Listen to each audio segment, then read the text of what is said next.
करेंगे खबरों की और बात करेंगे सबसे पहले 8 बजे की 5 खबरों पर बात। दिल्ली एनसीआर के तड़के भूकंप के झटके महसूस किए गए हैं। जहां भूकंप की तीव्रता क्या रही बताएंगे, तो वहीं पुणे की हैरान करने वाला सीसीटीवी भी आपको दिखाएंगे। खबरों में छेड़छाड़ के बाद बीच सड़क पर क्या कुछ हुआ ये भी आपको बताएंगे। साथ ही जान जोखिम में डालकर कैसे लोग सफर कर रहे हैं विस्तार से दिखाएंगे आपको। और पॉपुलर यूट्यूबर लक्ष्य चौधरी पर जानलेवा हमला मामले का एक अपडेट देंगे। तो शुरू करते हैं खबरों का सिलसिला। शुरुआत भोपाल में बीजेपी जिला अध्यक्ष का वीडियो वायरल हुआ है। दरअसल रविंद्र यति ने तलवार से जन्मदिन का केक काटा। बीच सड़क पर यह जश्न मनाया जा रहा था, जहां पर मंच लगाकर डीजे बजाया गया और सड़क पर जाम लगने से लोग काफी परेशान नजर आए। बीजेपी विधायक रामेश्वर शर्मा भी इस दौरान शामिल थे। रामेश्वर शर्मा ने तलवार से केक काटने से मना किया, लेकिन उसके बावजूद यहां पर जश्न का खुमार इतना कि यहां पर तलवार से केक काटने का वीडियो अब सामने आ रहा है। और इस दौरान बीच सड़क पर ही ये पूरा हैप्पी बर्थडे का जश्न मनाया जा रहा है। और रविंद्र यति ने तलवार से केक काटा, यहाँ पर फूल माला पहनाए गए। और आप ये देखिए कि बीच सड़क पर ही ऐसा पूरा लग रहा है मानिए कि कोई बहुत बड़ी जगह पर कोई सेलिब्रेशन चल रहा हो। और इसके चलते जो यातायात है वो भी प्रभावित हुआ। लोग निकल रहे थे और लोगों को काफ़ी दिक्कतों का सामना भी करना पड़ा। जाम के हालात भी कुछ देर के लिए बने। खबर भोपाल से है। बीजेपी जिला अध्यक्ष का ये वीडियो सामने आया है।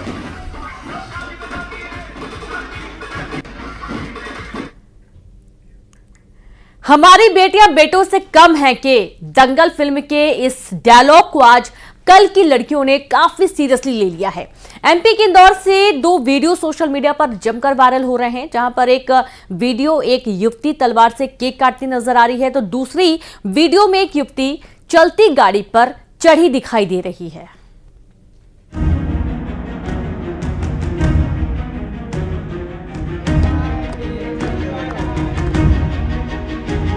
मध्य प्रदेश की आर्थिक राजधानी इंदौर से 2 वीडियो वायरल हो रही हैं। एक वीडियो में एक युवती अपने जन्मदिन का केक तलवार से काटते हुए नजर आ रही, तो दूसरी वीडियो में युवती चलती कार पर चढ़ी नजर आ रही। इंदौर के विजयनगर इलाके में रहने वाली एक 18 साल की लड़की ने अपने जन्मदिन पर तलवार से केक काटा। इस दौरान युवती के साथ इलाके के कई छुटभइये बदमाश भी मौजूद थे। युवती ने हथियारों से केक काटा और केक काटने का वीडियो बनाकर उसे सोशल मीडिया प्रोफाइल पर पोस्ट भी किया। वहीं दूसरी तरफ इंदौर के नगर निगम चौराहे के पास शनिवार रात एक कार ने युवती को टक्कर मार दी, जहां टक्कर के बाद युवती ने कार चालक को रोकने का प्रयास किया, लेकिन वह नहीं रुका। युवती दौड़ लगाकर चलती कार पर चढ़ गई, फिर भी कार चालक ने गाड़ी नहीं रोकी। सड़क पर किसी ने गाड़ी पर चढ़ी महिला का वीडियो बनाकर वायरल कर दिया। इस तरह के तमाम वीडियो आजकल सोशल मीडिया पर वायरल हो रहे हैं। जहां सोशल मीडिया के जरिए कोई अपनी बदमाशी दिखा रहा है, तो कोई छोटे से विवाद के चलते अपनी जान जोखिम में डाल रहा है। Bureau report, news 18।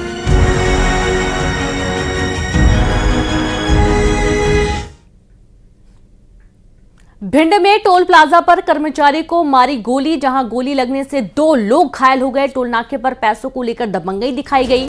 कार सवार लोगों पर गोली मारने के आरोप लगे हैं। मामले की जांच में पुलिस जुटी हुई है। गोपालपुर स्टेट हाईवे के टोल प्लाजा का यह पूरा मामला बताया जा रहा है। तस्वीरें आप देखिए। बदमाशों के हाथ में जो आया उसी से युवक की जमकर पिटाई कर दी गई। भिंड का पूरा मामला है, जहां टोल प्लाजा पर कर्मचारी के साथ मारपीट की घटना हुई और गोली लगने से 2 लोग घायल हो गए हैं। टोल नाके पर पैसों को लेकर दबंगई दिखाई गई। कार सवार लोगों पर गोली मारने के आरोप लगे। मामले की जांच में पुलिस जुटी है। गोपालपुर स्टेट हाईवे के टोल प्लाजा का यह पूरा मामला बताया जा रहा है।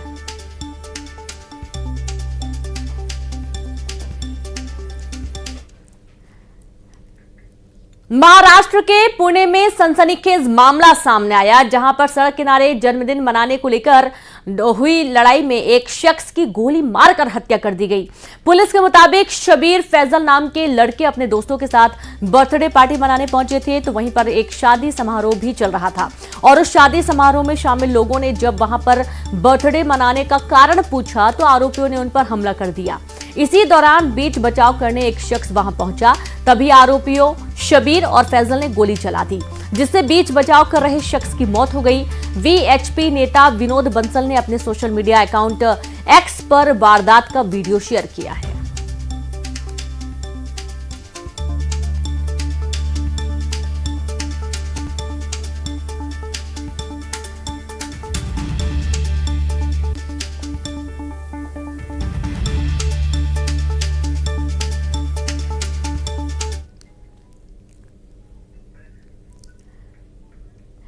राजस्थान की राजधानी जयपुर में बीच सड़क पर लड़की से छेड़खानी का मामला सामने आया, जहां वीडियो में कुछ लड़के एक लड़की से उलझते दिखाई दिए। आरोप है कि कार सवार लड़कों ने मोटरसाइकिल सवार लड़की से पहले छेड़खानी की और फिर मोटरसाइकिल के आगे कार लगाकर उन्हें रोक भी लिया, जिसके बाद लड़की आरोपी लड़कों से भिड़ गई और हंगामा शुरू हो गया।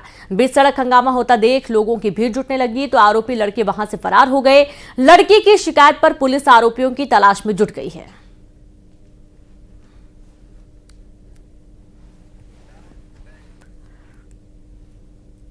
सिद्धार्थनगर की डुमरियागंज में विधायक सैदा खातून का एक वीडियो वायरल हो रहा है, जिसमें वो आरती करने से मना करती हुई नजर आ रही हैं।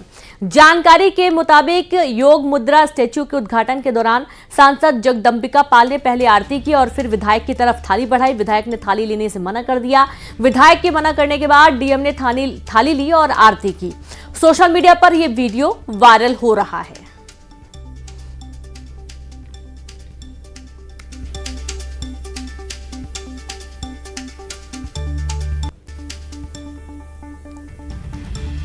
तो ये देखिए, यहां पर योग मुद्रा स्टैच्यू का उद्घाटन और इस दौरान विधायक सैदा खातून का एक वीडियो सामने आया है। खबर झांसी से, जहां जान को जोखिम में डालकर सफर करने का एक वीडियो वायरल हो रहा है। पुलिस ने चेकिंग के दौरान जब एक ऑटो को रोका तो उसमें से 2-4 सवार नहीं बल्कि पूरी 19 सवारी ऑटो में अंदर बैठी हुई थी। पुलिस ने ऑटो को रोककर सवारियों को उतारने के लिए कहा और इसके बाद गिनती 1 से शुरू हुई और 19 पर जाकर रुकी। जिस ऑटो में महज 4 लोगों को बैठना होता है, उस ऑटो में 19 सवारियों को बैठाया गया था। और आप ये देखिए कि ये कोई बड़ा ऑटो नहीं है, ये छोटा ऑटो है जिसमें महज 2 या 3 लोग ही बैठ सकते हैं, लेकिन इसमें 19 लोगों को बैठाकर ये लेकर जा रहा था। चौंकाने वाली बात यह है कि लोग अपनी जान की परवाह किए बगैर इसमें बैठते हैं और जाते हैं। 19 आदमी, 1 2 आराम से, 3 4 5। अपराधियों के खिलाफ आगरा पुलिस का ताबड़तोड़ एक्शन जारी है। थाना ताजगंज में दर्ज मुकदमे में फरार चल रहे आरोपी के घर की आज पुलिस ने कुर्की की है। पुलिस ने ढोल नगाड़ों के साथ आरोपी विजय और उसकी पत्नी कुसुमा के घर पर कुर्की का नोटिस चस्पा किया है। कोर्ट के आदेश पर पुलिस ने यह कार्रवाई की है। तो इस कार्रवाई के दौरान बाकायदा ढोल नगाड़े भी बजाए गए और ढोल नगाड़ों के साथ पुलिस की टीम पहुंची थी, जहां अपराधियों के खिलाफ आगरा पुलिस का ये ताबड़तोड़ एक्शन जारी है। ताजगंज में दर्ज मुकदमे में फरार चल रहे आरोपी के घर की आज पुलिस ने कुर्की की और पुलिस ने ढोल नगाड़ों के साथ आरोपी विजय और उसकी पत्नी कुसुमा के घर पर कुर्की का नोटिस चस्पा किया गया है। कोर्ट के आदेश पर पुलिस ने यह कार्रवाई की है। और खबर दिल्ली एनसीआर में आया भूकंप के तेज झटके महसूस किए गए हैं। तेज आवाज से ये के साथ ही भूकंप आया था, जहां जमीन के 5 किलोमीटर नीचे था भूकंप का केंद्र। दिल्ली एनसीआर में आया 4 की तीव्रता का भूकंप। लोगों ने भूकंप के झटकों के साथ तेज आवाज भी सुनी। आप ये देखिए कि भूकंप का जो झटका आया था, कुछ सेकंड के लिए जमीन बिल्कुल थर्रा गई और ऐसा लगा कि मानिए कि कोई बड़ा घटनाक्रम हुआ है, या तो बिल्डिंग गिर गई है या तो तेज आवाज ट्रेन की आई है, ऐसा महसूस हुआ लोगों को। लेकिन कुछ ही सेकंड में एहसास हो गया कि भूकंप का तेज झटका महसूस हुआ है और ये कोई ऐसा वैसा भूकंप नहीं था। आप ये देखिए, हालांकि कोई नुकसान नहीं हुआ है। गनीमत रही कि अभी तक तो फिलहाल कोई नुकसान की खबर नहीं आई है। 4 की तीव्रता का भूकंप था और ये माना जा रहा है कि ऐसे जब भूकंप आते हैं तो उसमें काफी नुकसान होता है, बिल्डिंगें गिर जाती हैं। लेकिन गनीमत यह है कि ऐसा कोई भी फिलहाल अभी घटनाक्रम सामने नहीं आया है। जमीन के 5 किलोमीटर नीचे भूकंप का तेज झटका महसूस किया गया और केंद्र धौलकुआं, दिल्ली बताया जा रहा है।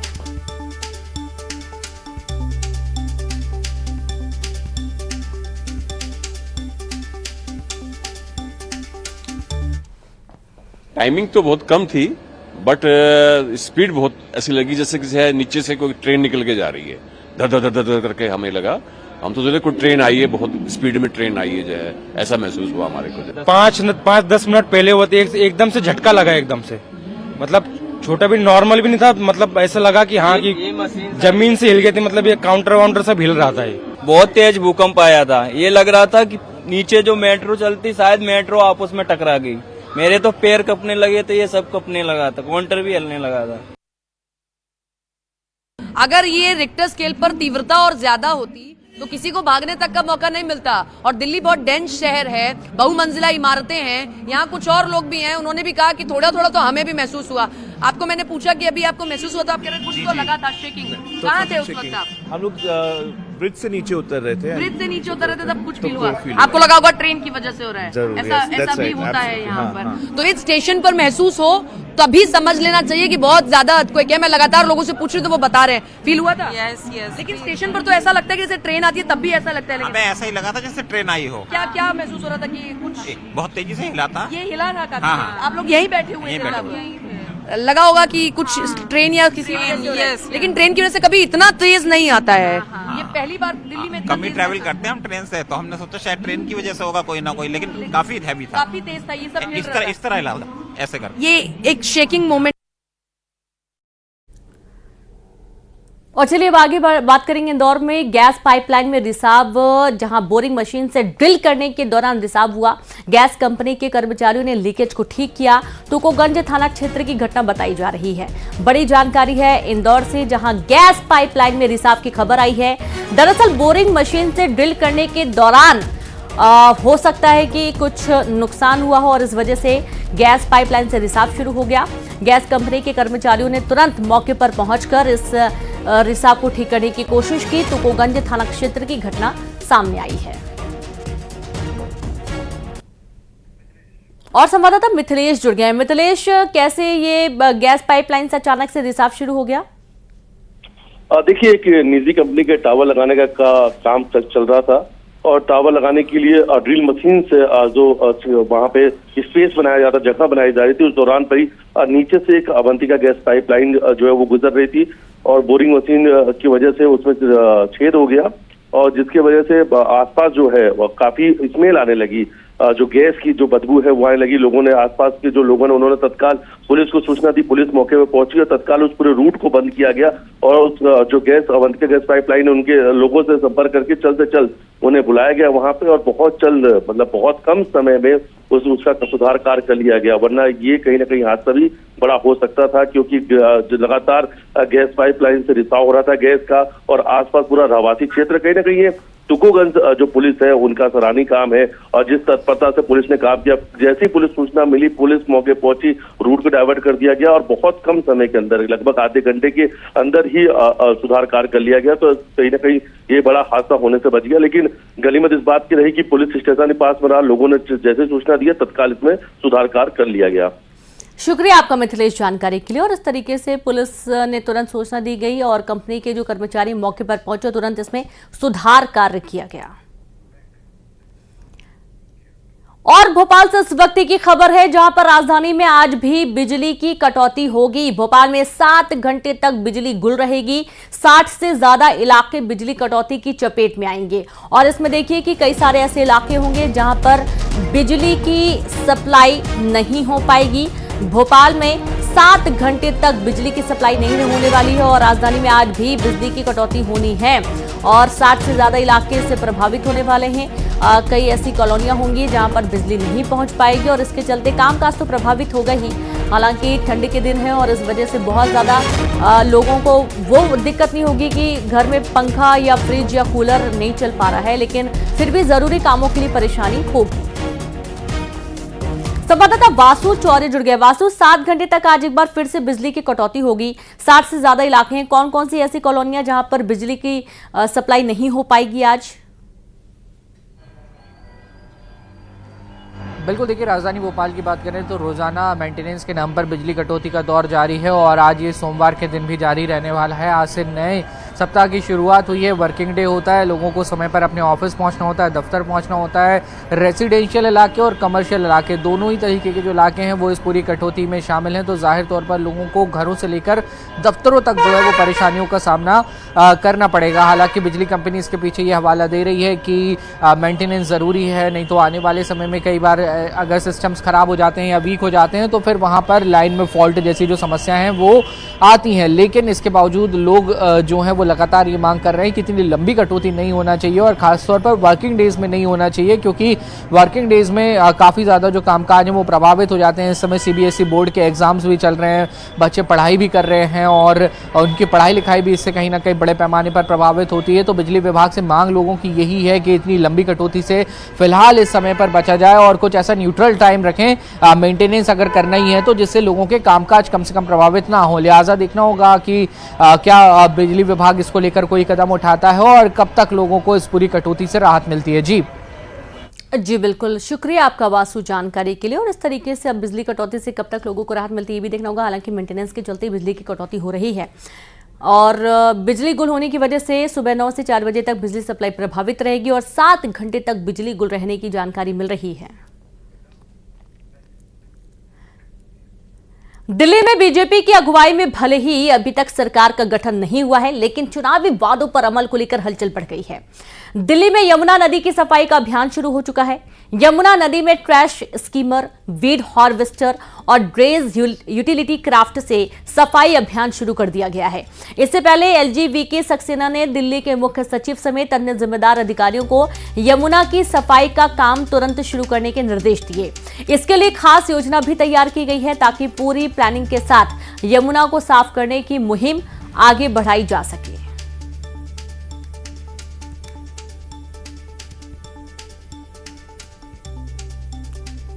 तो आप ये देखिए कि यमुना को साफ करने का काम शुरू हो चुका है। सफाई के काम में यहाँ पर जो मशीन है वो नदी में उतार दी गई है, जो कि पहले तो पूरा जो कचरा होगा उसका कलेक्शन किया जाएगा और उसके बाद यहाँ की सफाई शुरू हो जाएगी।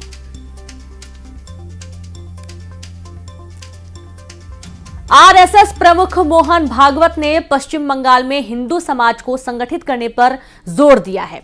संघ के कार्यक्रम के दौरान भागवत ने कहा, RSS पूरे हिंदू समाज को संगठित करना चाहता है क्योंकि भारत की आत्मा विविधता है और हिंदू विविधता को स्वीकार कर आगे बढ़ता है। इस हिंदू समाज को संगठित करना है।